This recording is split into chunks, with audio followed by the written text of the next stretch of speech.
मैंने आपको last video में जो इंटरचेंज का ऑपरेशन बताया था ना, उसमें इक्वल टू का साइन नहीं लगाया था, बस सिर्फ ऑपरेशन, मेरा वहाँ पर सिर्फ ऑपरेशन लगाने पे फोकस था।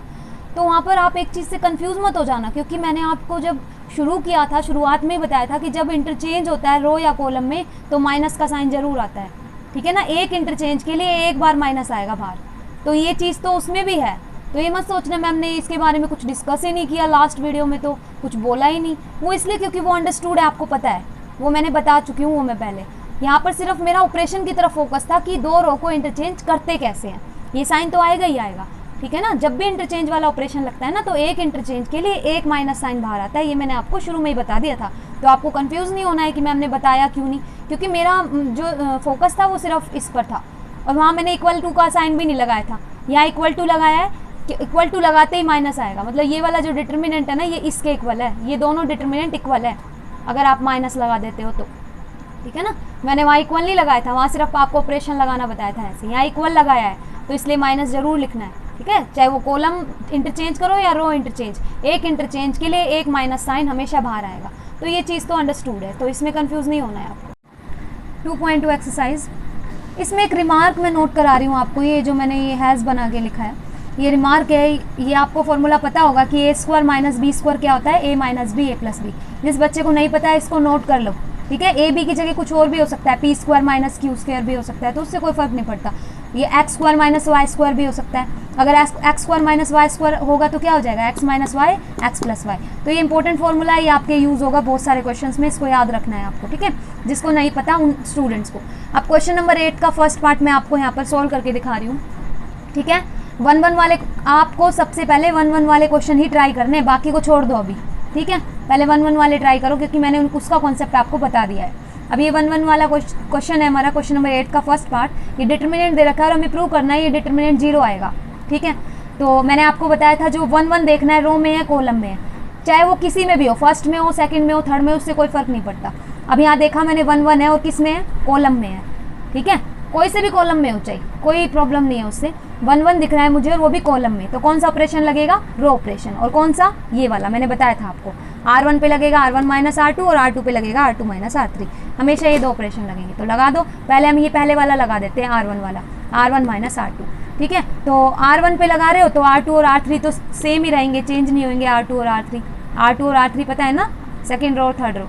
R1 चेंज होएगी सिर्फ, और क्या चेंज आएगा R1 में, R1 में से R2 माइनस करनी है। कैसे करोगे R1 में से R2, ये R1 के एलिमेंट्स है ये वाले, और ये वाले R2 के एलिमेंट्स, तो माइनस कर दो, दिस में से दिस, इसमें से ये माइनस करो, तो क्या आएगा, 1 में से 1 गया, 1 में से 1, a minus B, this quantity a square minus B C minus this is the element of R1 and this is the element of R2 and you have to subtract the element of R1, sorry you have to subtract the element of R2 from the elements of R1, ठीक है। तो R2 का element है, उसको minus ये करना है R1 में से, तो R1 का ये एलिमेंट है, तो मैंने पहले ये लिख दिया, फिर माइनस लगाया, फिर R2 का एलिमेंट लिख दिया ब्रैकेट में, क्योंकि जहाँ प्लस माइनस दिखे, एक से ज़्यादा टर्म्स दिखे, तो उसमें आपको ब्रैकेट यूज़ करनी है ताकि आपकी गलती ना हो। अब इसको सॉल्व करो, ठीक है। तो ये 1 माइनस 1 0, a माइनस बी, और इसमें से ये माइनस करना है। तो ये यहाँ पर मैं इस पूरे को उठा के राइट में लेकर आके अलग से सोल्व कर रही हूँ, मतलब मैं इस पूरे को उठा के अलग से सोल्व करके देख लेती हूँ क्या आएगा, फिर जो भी आएगा उसको वापस यहाँ ला के पुट कर देंगे, है ना।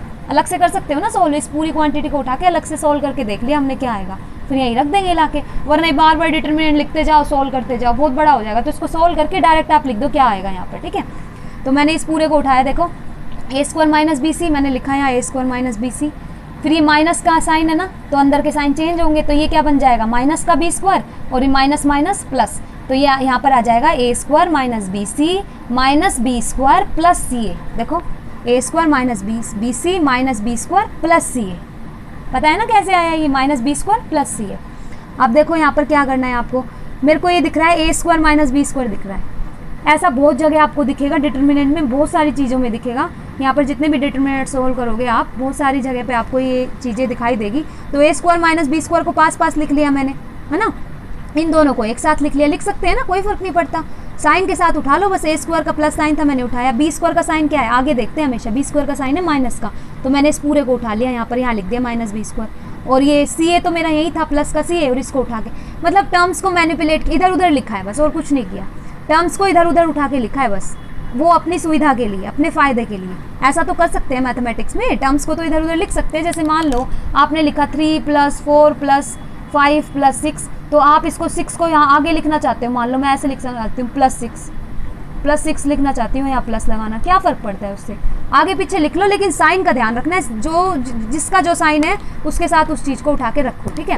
अब आपको क्या करना है, a² और b² दिख रहा है, ये मैंने साथ साथ लिख लिया, ये दोनों साथ साथ, क्योंकि मुझे a² b² जब भी दिखे आपको, और वो भी माइनस के साइन के साथ, तो हमेशा ये फॉर्मूले लगने के चांसेस ज़्यादा रहते हैं। तो जब भी आपको ऐसा दिखे, या x² y² दिखे और माइनस दिखे, तो ऐसे इसको साथ रख लिया करो, ठीक है। अब इनको अलग रख लिया। अब देखो इन दोनों में से c कॉमन आ रहा है, ये जो 2 टर्म्स दिख रही है आपको CA और BC, इन दोनों में से C निकाल लूँ बाहर, तो अंदर क्या बचेगा, A - B, ठीक है। ये अलग सॉल्व कर रही हूँ मैं, ये अलग, साथ साथ ही है हालांकि, पर ये रेड से अंडरलाइन इसलिए किया है मैंने ताकि आपको समझ में आए। अब a² - b² अलग चल रहा है, अब a² - b² को भी खोल दो, आपको पता है ये वाला फॉर्मूला लगेगा, a - b a + b, करो इसको आगे सोल्व। देखो अब ये आया था मेरा a² - b², इसको मैंने खोल दिया, a - b a + b, इस फॉर्मूले का यूज़ करा, इसकी जगह मैंने लिख दिया। यहाँ कंफ्यूज नहीं होना है आपको, देखो a और b की जगह x y भी हो सकते हैं, p q भी हो सकते हैं, उससे क्या फर्क पड़ता है, ठीक है ना। सो आप इस फॉर्मूले को कहीं भी अप्लाई कर सकते हो। अब a² - b² को मैंने लिख दिया, a - b a + b, ये तो था ही मेरा एज इट इज़, ठीक है। अब देखो a - b वाली क्वांटिटी दिख रही है आपको, ये रेड से जो अंडरलाइन कर रखी है, एक तो ये टर्म हो गई आपकी, इसको एक मान लेंगे ना टर्म, क्योंकि मल्टीप्लाई हो रही है, एक टर्म ही है आपकी, 2 टर्म है यहाँ पर, लेकिन a - b इस टर्म में भी है और a - b इसमें भी है। कहाँ है, देखो इस टर्म में ये रही a - b, इस वाले टर्म में a - b ये रहा, इस वाले टर्म में a - b ये रहा, तो a - b मैंने कॉमन ले लिया, दोनों में से ले लिया, ब्रैकेट लगाई। अब इस वाले टर्म में से जब a - b आप ले लोगे तो a - b तो खत्म हो जाएगा, क्या बचेगा, a + b, तो मैंने a + b लिख दिया, प्लस लगाऊंगी, फिर इस टर्म में से a - b भी जा चुका है, बाहर आ गया, तो इस टर्म में क्या बचा, खाली c बचा ना, यहाँ मैंने c लिख दिया। फिर ये a - b था, फिर मैंने इसको खोल दिया, भाई इसको खोल दो ना, क्या फ़र्क पड़ता है, a + b + c, तो इसकी जगह जो आपका डिटर्मिनेंट था उसमें इसकी जगह मैं ये पुट कर दूंगी अब, ठीक है, कर दो ना आप डायरेक्ट, ये अलग से सॉल्व कर लिया, वरना पता है आपको डिटर्मिनेंट में सॉल्व करते हुए जाते तो नीचे तक लिखना पड़ता, बार बार डिटर्मिनेंट इतना बड़ा लिखना पड़ता। तो इस क्वांटिटी मेरे को दिख रही थी थोड़ी बड़ी सी है, तो मैंने इसको अलग से सॉल्व करके इसकी वैल्यू यहाँ पर पुट कर देंगे, ठीक है, करें। अब देखो यहाँ पर मैंने वो वैल्यू उठाई और वो सारा रब कर दिया, डायरेक्ट मैंने वो वाला डिटर्मिनेंट ले लिया जो हमारा आया था, ये ऑपरेशन लगाने के बाद r1 - r2 लगाने के बाद, तो ये वाली क्वांटिटी को तो सॉल्व किया था हमने, उसको जगह मैंने पुट कर दिया, ठीक है, यहाँ तक ठीक है, कोई डाउट तो नहीं है। अब आप कौन सा सेकंड ऑपरेशन लगाओगे, ये वाला, क्योंकि ये दोनों ऑपरेशन फिक्स होते हैं in case of this type questions where 1 1 is present at any column, ठीक है। तो अब देखो यहाँ पर क्या करना है आपको, सेकंड ऑपरेशन अप्लाई करना है R2 वाला, तो R2 वाला लगाओ, R2 - R3, तो ये वाला ऑपरेशन हम अप्लाई करेंगे, कैसे लगाएंगे देखते हैं अब, ठीक है, ये तो आ गया ना समझ में। अब देखो इस क्वेश्चन में सेकंड ऑपरेशन लगा रहे हैं R2 - R3, तो R2 चेंज होगी, देखो R2 पे लगा रहे हो ना, तो R2 चेंज होगी, क्या करना है, R2 में से R3 को माइनस करना है, तो ये तो हमारा, देखो ये ऑपरेशन किस पे लगाना है, इस डिटर्मिनेंट पर जो आपका ये ऑपरेशन लगाने के बाद आया है, उस पर मत चले जाना, अब इस पर लगाना है ऑपरेशन, कंटिन्यूटी में काम करना है। जिस डिटर्मिनेंट, ये ऑपरेशन लगाया आपने, ये ऑपरेशन लगाने के बाद आपका डिटर्मिनेंट आया था ना, अभी मैंने जो दिखाया था अभी थोड़ा, ठीक है, तो उसके ऊपर हमें ये ऑपरेशन लगाना है R2 वाला, तो लगाओ R2 - R3, यही आएगा। देखो R1 तो आपकी ये चेंज हो गई थी, ये आ गई, R2 पे लगाओगे तो ये तो करोगे, ये R2 कौन सी है, ये वाली है, R3 कौन सी है, ये R2 में से R3 माइनस करो, क्या होगा, 1 - 1 b - c and this quantity minus this quantity, देखो ये क्या है, 1 - 1 b - c, दिस क्वांटिटी यानी b² - c है, ये R2 का एलिमेंट है ना ये, तो b² - c a minus c² - a b, देखो ये लिखा है b² - c a minus c² - a b। अब इसको भी सॉल्व करना पड़ेगा, आप सॉल्व करके देख लेना, इसका देखो इसका क्या आंसर आएगा वो मैं बता देती हूँ। अब आप ये इसको सॉल्व कर लेना, मैंने जो यहाँ लिखा था सॉल्व करके ये आएगा।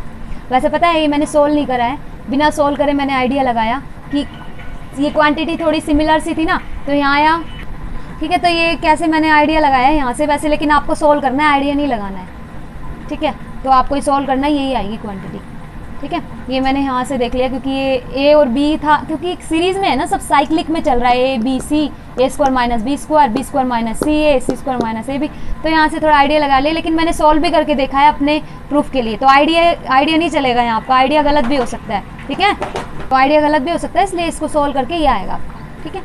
अब ये देखो आप, ये आ गया। अब देखो फर्स्ट रो में, जो फर्स्ट रो है यानी ये वाली, इसमें से a - b आ रहा है ना कॉमन, इसमें से भी आ रहा है, मैंने बताया था लास्ट वीडियो में, इसमें a माइनस बी है। कैसे है a माइनस बी, मैं ऐसे लिख दूंगी इसको थोड़ी देर के लिए, a माइनस बी, कोई फ़र्क पड़ेगा नहीं, किस जीरो से किसी को भी मल्टीप्लाई करो जीरो ही हो जाएगा। तो देखो a माइनस बी यहाँ भी है, यहाँ भी है और यहाँ भी है, तो a माइनस बी कॉमन ले लूँ इसमें से, ठीक है। फर्स्ट रो में से तो a माइनस बी कॉमन आ जाएगा और सेकंड रो में से b माइनस सी है ना। इस टर्म में भी देखो, इस यहाँ पर भी b माइनस सी है, यहाँ पर भी है, क्योंकि मल्टीप्लाई में b माइनस सी लिख सकती है और यहाँ भी b माइनस सी है। तो फर्स्ट में से तो a माइनस बी बाहर आ रहा है और सेकंड में से b माइनस सी। तो नया डिटर्मिनेंट क्या बनेगा, तो नया डिटर्मिनेंट यही बनेगा ना। देखो ऊपर से लो आप a माइनस बी कॉमन लोगे तो यहाँ पर जीरो, यहाँ तो जीरो ही बचेगा, यहाँ क्या बचेगा 1, तो मैंने लिख दिया देखो यहाँ 1, यहाँ क्या बचेगा a माइनस बी बाहर आ जाएगा, तो ये क्वांटिटी तो बचेगी a प्लस बी प्लस सी, देखो मैंने लिख दिया a प्लस बी प्लस सी। ऐसे ही आप इसमें से जीरो b माइनस सी कॉमन लोगे तो यहाँ तो जीरो ही बचेगा, इसकी जगह क्या बचेगा 1 और इसकी जगह क्या बचेगा b माइनस सी, तो बाहर ही चला जाएगा, ये क्वांटिटी बच जाएगी b प्लस सी प्लस ए। तो b प्लस सी प्लस ए को हम a प्लस बी प्लस सी भी तो लिख सकते हैं, ये मैंने लिख दिया। और थर्ड आपका यही था सेम, थर्ड तो वही चलता आ रहा है जो शुरू में था। तो ये आपका नया डिटरमिनेंट है, इक्वल टू का साइन लगेगा यहाँ, ठीक है, इक्वल टू का लगाते रहना है आपको। तो ये है आपका आ गया। अब दिख रही है फर्स्ट और सेकंड रो सेम है, ये थर्ड रो यहाँ पर ये स्पेस नहीं था, यहाँ थर्ड रो भी आएगी यहाँ से ये वाली, ठीक है, इसलिए मैंने यहाँ लिख दिया। चलो जो भी है, अब फर्स्ट और सेकंड रो आपको सेम दिखाई दे रही है ना। इसके ऐसे केस जिसमें कोई भी दो रो या दो कॉलम सेम हो, उस डिटरमिनेंट की वैल्यू क्या होती है 0। आप कहोगे मैम ये क्वांटिटी कहाँ गई, भाई इसकी वैल्यू क्या हो गई, इसकी दिख रही है, ये इसकी वैल्यू हो गई 0। देखो इस डिटरमिनेंट की वैल्यू हो गई 0, क्योंकि इसमें ये दोनों सेम है। तो जब यहाँ पर आप इसके मल्टीप्लाई, ये क्या हो रहा है, ये क्वांटिटी क्या हो रही है, इस डिटरमिनेंट से मल्टीप्लाई तो हो रही है, तो इसकी वैल्यू 0 है, तो इस क्वांटिटी को 0 से मल्टीप्लाई करोगे तो 0 ही तो आएगा, तो 0 आ गया, ठीक है।